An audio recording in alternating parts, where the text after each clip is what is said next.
టోటల్గా కొత్తగా డిపార్ట్మెంట్లో వచ్చే వాళ్ళకి మీరు ఈ ఫైనల్గా ఏం చెప్పబోతున్నారు?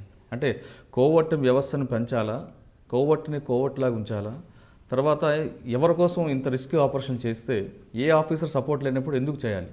కోవర్ట్ అనేటోడు ఒక దళము, ఒక మూమెంట్, ఒక సాయుధ దళాలు ఉన్నప్పుడు అందులో నుంచి విన్నోవర్ చేయడం అనేది కోర్టు మా అనేటోడు వ్యక్తిని ఆ విధంగా తీసుకోవచ్చు.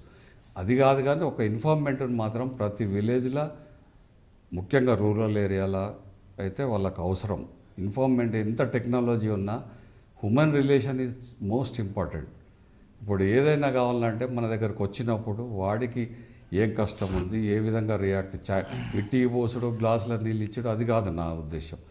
వాడి బాధను షేర్ చేసి వానికి ఏమైనా న్యాయం చేయగలిగితే చాలా మంచిది.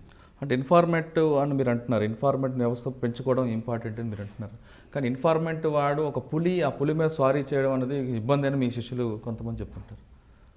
ఇన్ఫార్మెంట్ అందరు ఎందుకు అవుతారండి? ఇప్పుడు మాకు చాలామంది ఇన్ఫార్మెంట్స్ ఉన్నారు, చాలామంది పులి మీద స్వారీ లాంటిది ఇన్ఫార్మేట్ అంటారు. అందరిని ఆ విధంగా ఈ మనోళ్ళు క్రియేట్ చేశారు. ఇది ఒక నయం విషయంలో వాడు ఆ విధంగా తయారైనరు, వాడిని ఆ విధంగా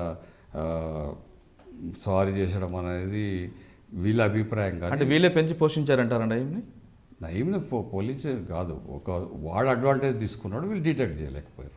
నేను పోలీస్ మనిషి అని వాడు క్లెయిమ్ చేసిండు, నాకు ఆయన దగ్గర అని చెప్పుకోవడం, అదే వీళ్ళు లేటుగా గమనించడం, పోలీస్ ఆఫీసర్ల పేర్లు, కొద్దిమంది లీడర్ల పేర్లు చెప్పి ఇటువంటి తప్పు వీళ్ళు గమనించేసరికి చేయి దాటిపోయింది. ఓకే, ఎందుకంటే వాళ్ళు అక్కడ లేరు, అక్కడ ఉన్న వాళ్ళకి బాగా తెలుస్తుంది.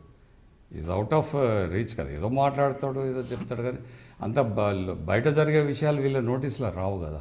ఇప్పుడు ఫైనల్గా ఏం చెప్పబోతున్నారండి మీ జూనియర్స్? ఫైనల్గా ఒకటేనండి, ప్రజలకు సేవ చేయాలనుకుంటే కొన్ని సాక్రిఫైస్ నేచర్ అవసరం. ఇప్పుడు డైలీ పోలీసింగ్ అనేది చాలా ఇంపార్టెంట్.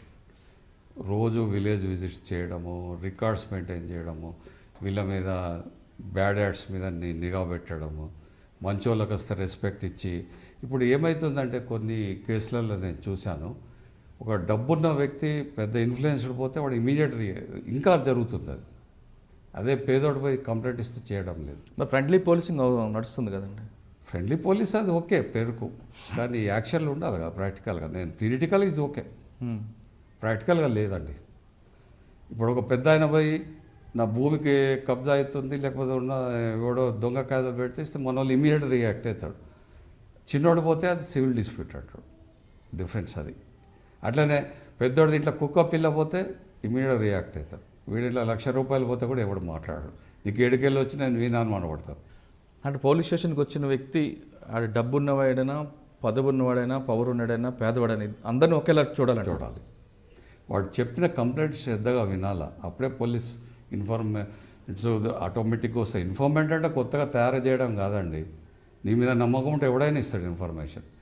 ఈ సార్ దగ్గర న్యాయం జరుగుతుందంటే వాడే ఇస్తాడు. ఒకటి మనం తయారు చేసేది ఏమి ఉండదు, మనం చేసే పనుల బట్టి ఇన్ఫర్మేషన్ వస్తుంది మనకు.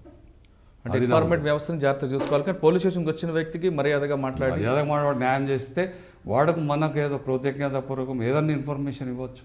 అవును, దొంగలది కానీ ఇంకెవరిది కానీ ఏదైనా నీకు కూర్చున్న దగ్గరనే వాళ్ళు మనకు పోలీసు వాడికి ఒళ్ళంతా కళ్ళు చెవులు ఉంటాయంటే అర్థం ఏందండి? ఈ సెల్ ఫోన్లు ఒళ్ళు కాదు, ఈ టెక్నాలజీ ఇదొక మనం వాడుతున్నాం మంచి కాదు.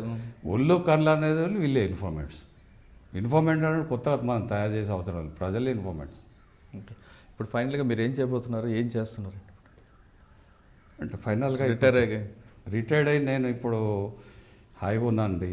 ఇక్కడ ఉంటాను, మా విలేజ్లో మా ల్యాండ్స్, మా యాన్సెస్ట్రల్ ప్రాపర్టీలో తోట ఉంది, ఒక టెంపుల్ కట్టాము, ఒక చెరుకుపల్లి లక్ష్మారెడ్డి ట్రస్ట్ అనేది ఒకటి మా తాతగారి మీద పెట్టి మా భూములన్నీ మేము వాటి ఆక్షన్ పెట్టి ఆ డబ్బంతా మేము ఒక ఫండ్గా క్రియేట్ చేసి ఆ మందిరానికి ఇంకా అక్కడ ఉన్న వేరే డెవలప్మెంట్ యాక్టివిటీస్కు చేయడం అటువంటిది జరుగుతుంటుంది. ఎప్పుడన్నా రిలాక్స్ కోసం నెలకు 2 సార్లు 3 సార్లు విలేజ్లో పోయి ఉంటాను. ఇక్కడ ప్రశాంతంగా ఇప్పుడు ఎన్కౌంటర్లు చేసి రిలాక్స్ అవుతున్నాను, చాలా ప్రశాంతంగా ఉన్నాను. ఎక్కువ ఏం పట్టించుకోవడం లేదు. నేను కొద్దిమంది ఆఫీసర్లు మాట్లాడతారు, వాళ్ళతో మాట్లాడతాను. మీరు చూస్తున్నారు ఐ డ్రీమ్ న్యూస్ని. మీరు చూస్తున్నది ఐ డ్రీమ్ న్యూస్. అంటే కళలని నిజం చేస్తూ ప్రజలకి నిజాలని కళల ద్వారా తీసుకొచ్చే ఐ డ్రీమ్కి మై బెస్ట్ విషెస్. మీరు చూస్తున్నది ఐ డ్రీమ్ న్యూస్. మీరు చూస్తున్నారు I dream channel. For more videos please subscribe I dream. మరిన్ని వీడియోల కోసం ఐ డ్రీమ్ని సబ్స్క్రైబ్ చేయండి. Please subscribe I dream. And I'm very much satisfied with the way interview went on. Kindly subscribe to I Dream. For more videos, subscribe to iDream. And loads of fun entertainment and content. Do watch